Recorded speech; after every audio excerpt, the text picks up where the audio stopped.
بسم اللہ الرحمن الرحیم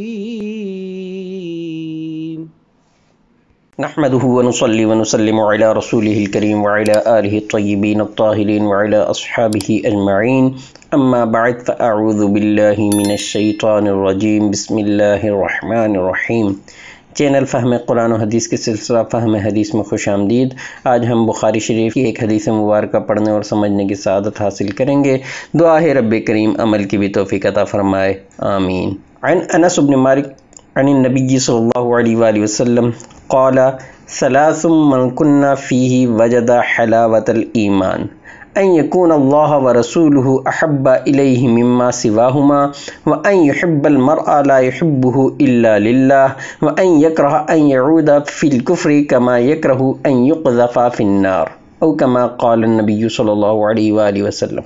حضرت انس بن مالک رضی اللہ تعالیٰ عنہ سے مروی ہے کہ نبی کریم علیہ تحیت و تسلیم نے ارشاد فرمایا، جس میں یہ تین باتیں ہوں گی وہ ایمان کی حلاوت یعنی مٹھاس پالے گا۔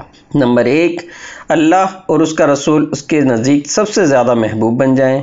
نمبر 2، وہ کسی انسان سے محض اللہ کی رضا کے لیے محبت رکھے۔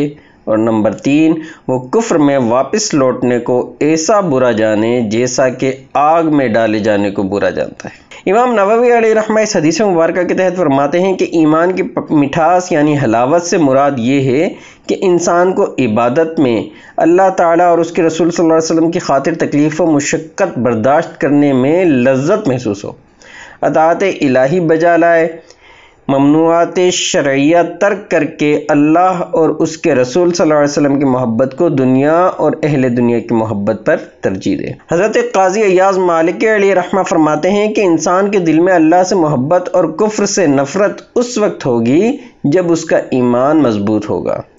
اور اللہ تعالیٰ سے محبت کا مطلب یہ ہے کہ دل اللہ تعالیٰ کی رضا پر راضی ہو جائے، جو کام اللہ کو پسند ہو وہ پسند کرے، جو اللہ کو ناپسند ہو اسے ناپسند کرے۔